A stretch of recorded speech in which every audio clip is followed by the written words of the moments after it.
cheating husband, and new love. I'm Brian Bolter.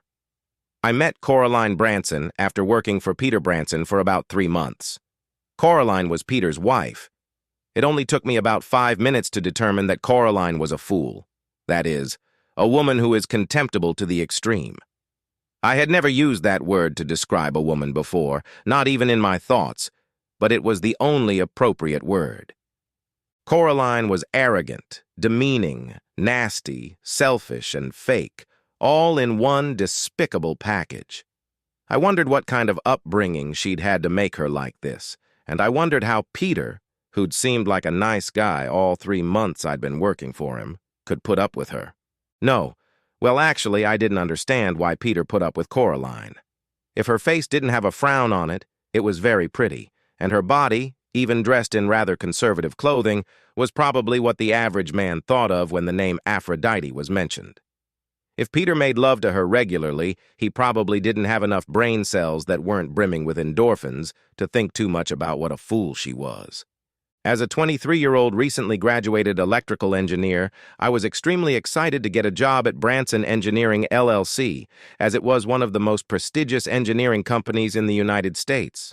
I was surprised that I got the job because although I was smart, I did not have the most brilliant engineering education, 19th ranked undergraduate engineering school in the U.S., and the other 3 engineers hired by Branson at the same time as me were all at the top of the engineering class at MIT, Stanford, and Caltech, the first, second, and 4th ranked engineering schools in the U.S.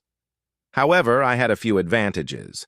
Fair or not, people of athletic build, large and good-looking, get hired for engineering jobs, and I was a 6'3" tall, 195-pound swimming conference champion at Northwestern University. I arranged a personal interview with Peter Branson, and I believe I handled it well, not at all bothered by some of the probably less than pertinent questions he asked me during the interview. Perhaps the strangest was the question about whether I had a steady girlfriend. At any rate, I had been hired for an engineering job and was undergoing internal training for it. Shortly after I met Coraline at a corporate event, Peter moved me into the position of his assistant, a position he had apparently just created and thought I would be a good fit. I think it was because I was more outgoing and more comfortable in social situations than all the other engineers working at Branson Engineering LLC.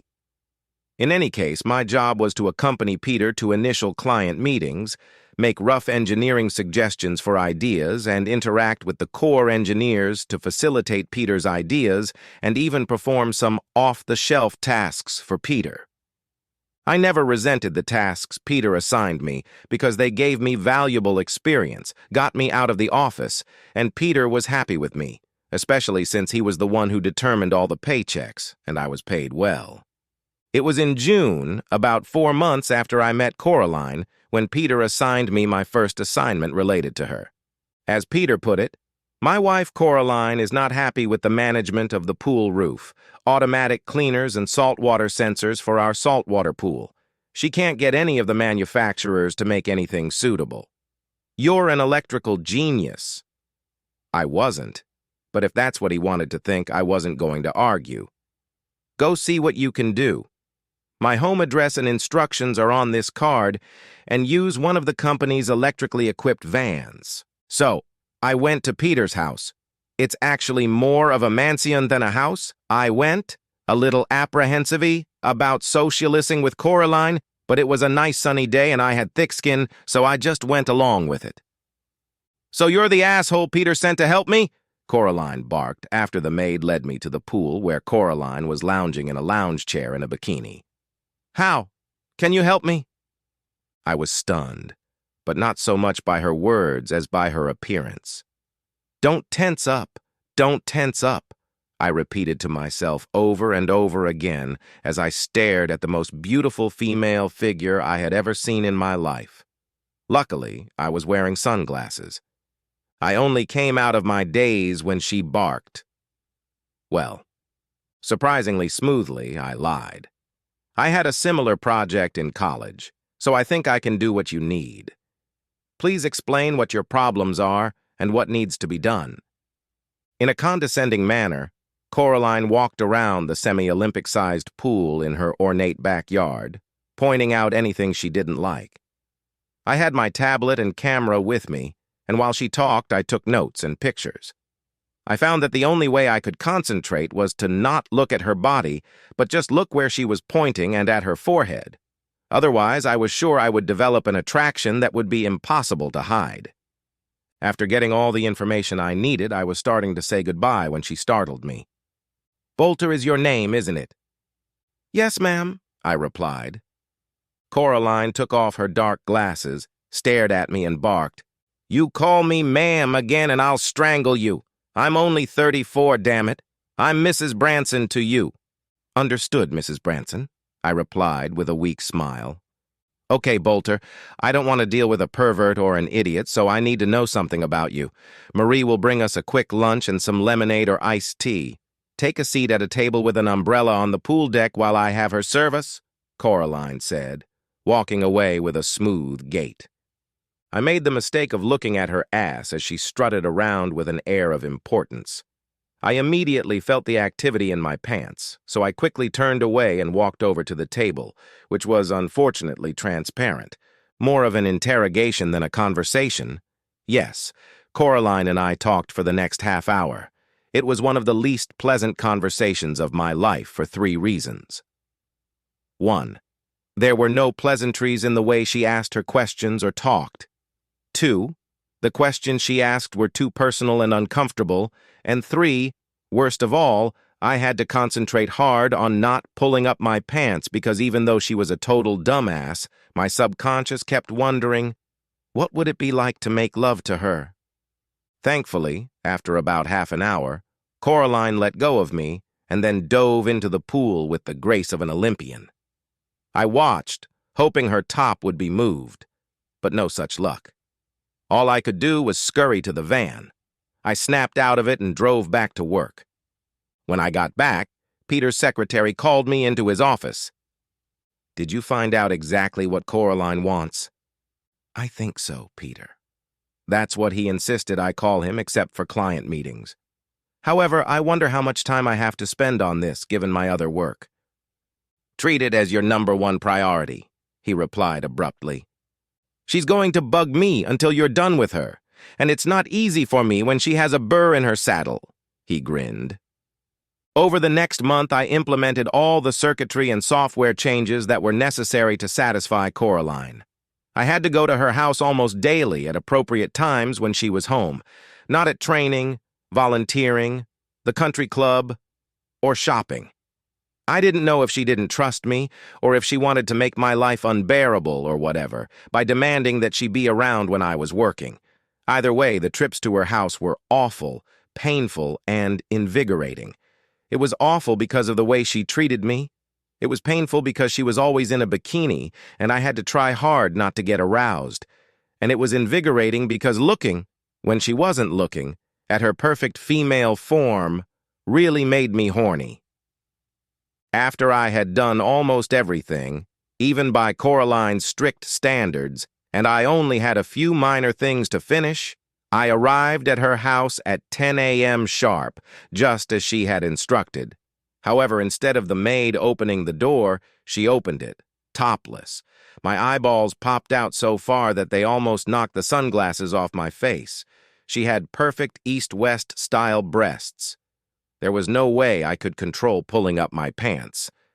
I caught you in inappropriate time," I stammered. "No, asshole, I got a little burned yesterday lying topless in the pool when I thought I was under an umbrella, but I wasn't, so I need to free my boobs today." Hey, where's Marie?" "It's her day off, come on in." While I was working on the latest control changes, instead of moving away from me like she usually did, Coraline hovered over me, still topless. I know I was sweating because I was nervous and horny, and it was hard to concentrate when I looked at her deep mammaries or slender pelvis. But I finally did it. I gave her the remote control and had her perform whatever tasks interested her.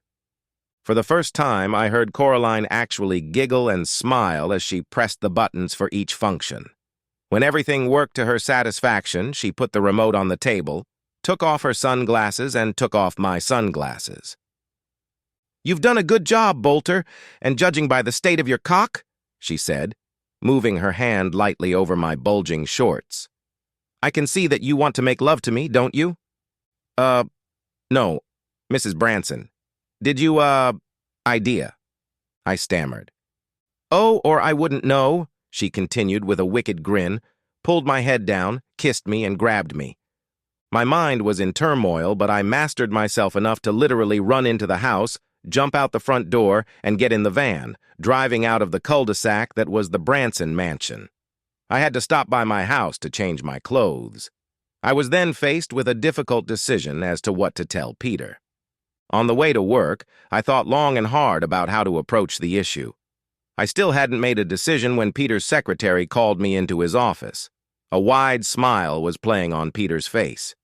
"Coraline just called," he began, and then paused, almost making me gasp for breath before he continued. "And she's very happy with the control system you installed for her. Thanks, Brian," he finished, shaking my hand. As he shook my hand, Peter looked me straight in the eye and asked, "Is something wrong, Brian?" In response, I blurted out before I could catch myself. "I'm sorry, but I have to say that Coraline came up to decidedly today." Peter smiled widely, grinned, and interrupted me. "I know. I saw it live." "How?" I spontaneously uttered, again before I knew it. "It's time for a heart-to-heart, Brian. Meet me tonight at the Springbrook Country Club at 6:30 on the patio for dinner, and I'll tell you something." The rest of the day was like a blur. I got virtually nothing done. A few of my coworkers asked, "What is wrong with you?" I have a serious problem, but don't ask me about it," was my polite reply. I had no idea what Peter would say. Was he an asshole who enjoyed watching his wife make love to other guys? Did Coraline know about the cameras recording her? Was he going to fire me? Divorce her? I got to Springbrook by 6:20 and sat at a remote patio table. Peter arrived at 6:30 sharp with a wide smile and a handshake. "I hope you don't mind if I order for both of us, Brian," he smiled. Then he turned to the waiter and said, "2 draft beers, 2 specials for appetizers, and 2 specials for dinner, Charles." "Yes, sir, Mr. Branson," Charles replied and walked away. When Peter turned to me, I blurted out for the 3rd time that day, "Peter, I need to know what is going on. Please don't keep me in suspense." "Okay, I won't keep you in suspense," he grinned. "Once you finish your first beer, I'll tell you everything."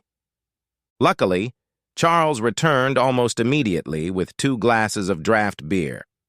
I sipped mine while Peter sipped his. "Although you're an educated, personable, and intelligent guy, Brian, I didn't hire you with the expectation that you would eventually make partner in my firm. You simply don't have the experience necessary to successfully solve our complex engineering problems. However, I hired you for a very important reason. I have a prenup with Coraline that allows me to divorce her on very favorable terms if she cheats, and you will help me divorce her on those favorable terms," he smiled. "What the hell?" was my response. I really don't know if it was out loud or just in my head. But either way, Peter calmly continued. "You're a very handsome, athletic, intelligent, personable guy. Your blonde hair, blue eyes, angelic face, tall stature, and swimmer's build are exactly what attracts Coraline. When I met you, I realized you were my ticket to freedom without losing my shirt. You see, even though Coraline is the most attractive woman in the world, she's a fool. Hard to maintain a staff, none of my friends or their wives want anything to do with her, and she causes embarrassment in many social situations. Also, she likes to assert control through sex. And believe me, what she has to offer in bed is so delightful that she succeeds. After 4 years, I've reached my limit," Peter said with a sigh of annoyance. "So you want me to make her cheat on you with me?" I asked, stunned, and then drank the second mug of beer Charles had appeared out of nowhere with. That's exactly what I want you to do, and I'll appreciate your efforts, Peter replied, then drank his beer. How so? Peter reached into his jacket pocket, pulled out a 3-page document, and held it out to me. My lawyer drew up an agreement. We'll have to keep it confidential, but it's enforceable. In fact, I'll pay you your own attorney to handle this case. Now let's have a nice dinner and you call me back after your attorney reviews this. Just at that moment, appetizers arrived and we started talking about local sports teams, Peter's trips to different parts of the world, and other non-controversial matters. When I got home that evening, I reread Peter's agreement. On the condition that I have a month-long affair with Coraline, Peter will expose her, fire me, and file for divorce. I will receive $150,000 when he files, and another $150,000 when the divorce is granted. Not only will he give me a favorable job recommendation, but he will get me a job with an engineering firm in another state that will be happy to have me and give me a 3-year employment contract to do real electrical work. That same evening, I called a friend of mine, his father was a name partner in a large law firm, and asked him to have his father have a contract specialist call me as soon as possible. Within 2 days, my lawyer reviewed the contract, got the money from Peter, gave me the all clear, and Peter and I signed on the dotted line. At the private signing ceremony, Peter said to me, "I want you to call Coraline immediately. Tell her that all you could think about after you met her was making love to her, that she is the most attractive woman in the world, and beg her to let you visit her." I won't lie by telling Coraline that she is the most attractive woman in the world, or that I think about her perfect body all the time. So I called. "Hi, this is Coraline Branson." "Hello?" "Mrs. Branson, this is Brian Bolter. Do you have a moment to talk?" "Why would I do that after you left so rudely?" she replied, but not in her usual sarcastic voice, but in a more playful one. "Because since I left, all I can think about is you. You are the most beautiful, most attractive woman on the planet, and I want to make love to you more than anything. I beg you, let me visit you again. I promise you won't be disappointed," I replied in a pleading voice. Let me think about it. Marie's next day off is next Thursday. Will you be able to come at 10 a.m. then?" "Wild horses won't be able to hold me," I roared. "What are you going to tell Peter?" "You'll tell him there's something wrong with the controls I made for you and that you need me to fix them." "Good girl," she laughed. "Okay, I'll see you Thursday, 10 o'clock. She ended the conversation. I immediately went to Peter's house.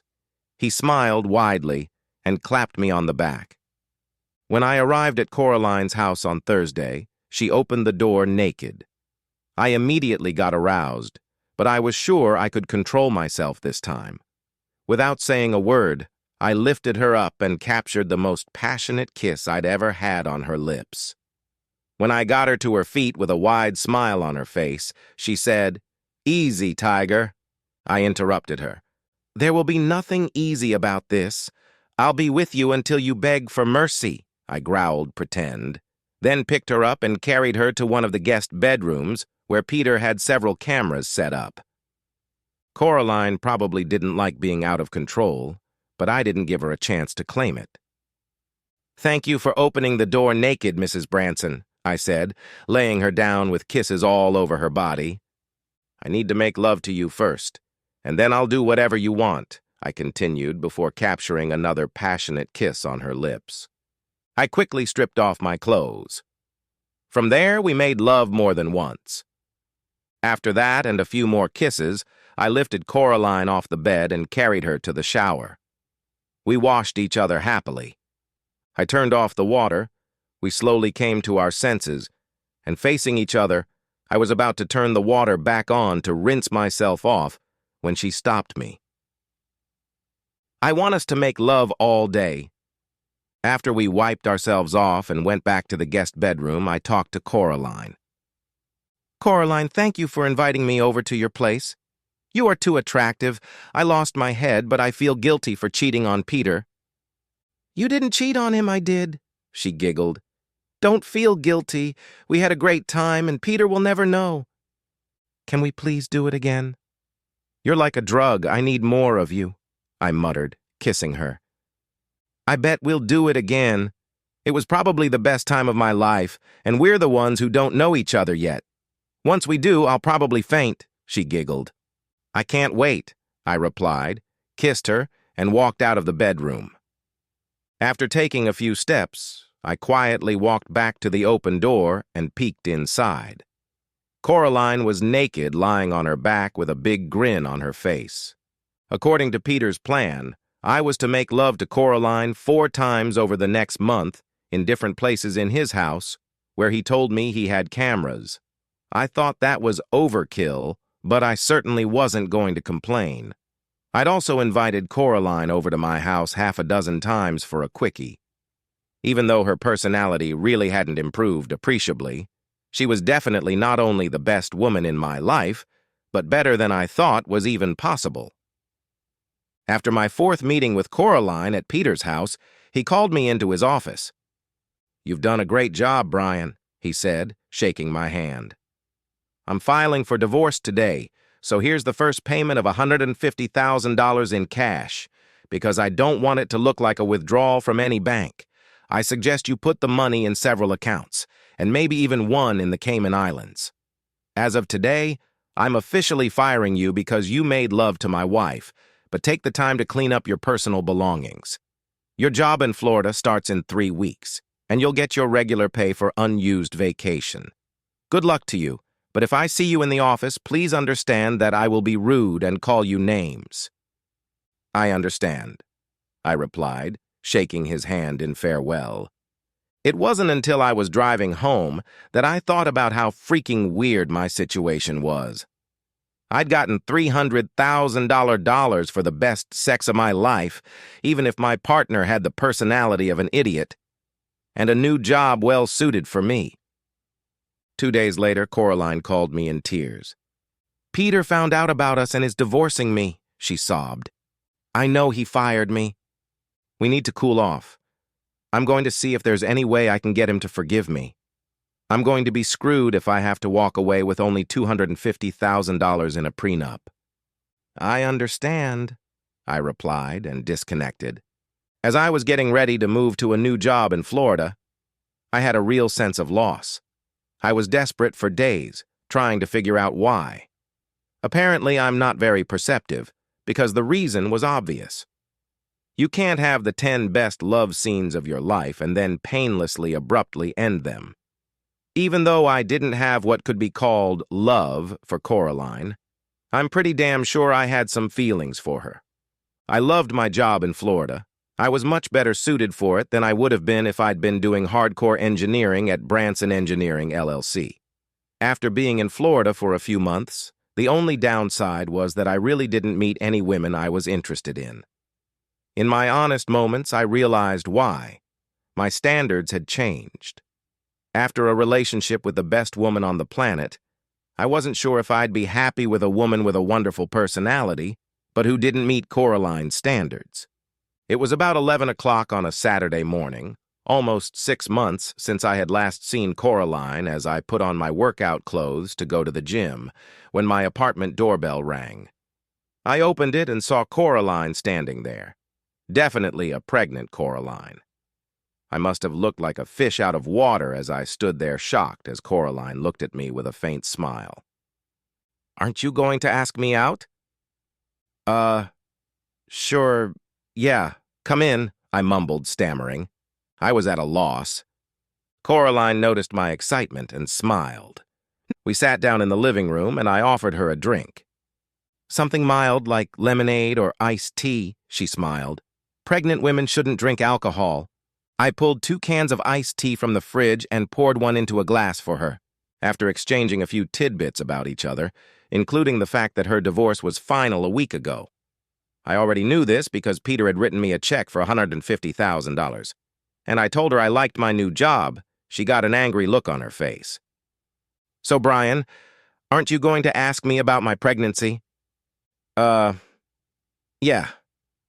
Well, how far along are you?" I swallowed.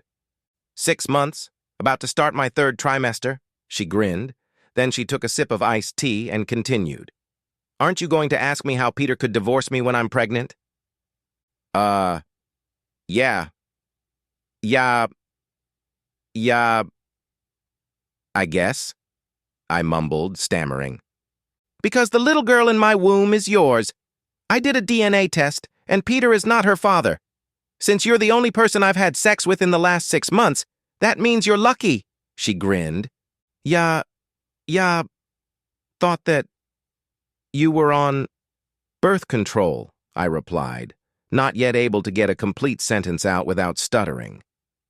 I was, but no birth control, other than abstinence, is 100% effective. So what are we going to do about it? I asked. Well, that's up to you. However, either way, I think you should invite me to live with you until the baby is born, and then we'll see how things go from there, after we do another DNA test to reassure you. However, I must warn you that my already high libido has increased over the last month, and I haven't made love since we last... Essentially, without saying another word, I walked over to her, made her stand up, picked her up, and carried her to my bedroom. The fact that she was pregnant, and that her breasts were even bigger, turned me on. After we both came to, we lay face to face looking into each other's eyes. I spoke first. Here's the thing. Coraline, you're the most attractive woman in the world, pregnant or not. You're also smart, but you're stupid. You're condescending, self-centered, rude, and just plain unpleasant. If you weren't a fool, I'd ask you to marry me in a heartbeat. But even if you are my mommy, I'm not going to marry a fool or even have a long-term relationship with one. Do you understand? A few tears appeared in her eyes. I gently hugged her and said, Do you understand? She nodded her head. Yes, and I continued. After the DNA test, I would like you to stay with me until you give birth. After that, if you have a personality metamorphosis, I might want a long-term relationship with you. And if you want that with me, maybe we can do it. Do you understand? After a long pause, Coraline replied, I know I've been a fool, but the child growing inside me has changed me. I would like to have a long-term relationship with you. Let's see if I can turn from a caterpillar to a butterfly. I smiled, kissing her. The DNA test showed that little Denise was mine. The pediatrician said Coraline had gained the right amount of weight, exercised properly, and was doing great with the pregnancy. We got brochures on the best pregnancy positions and tried all 28 at one time or another, and each one was an outstanding success. She loved to cuddle and purred when we made love.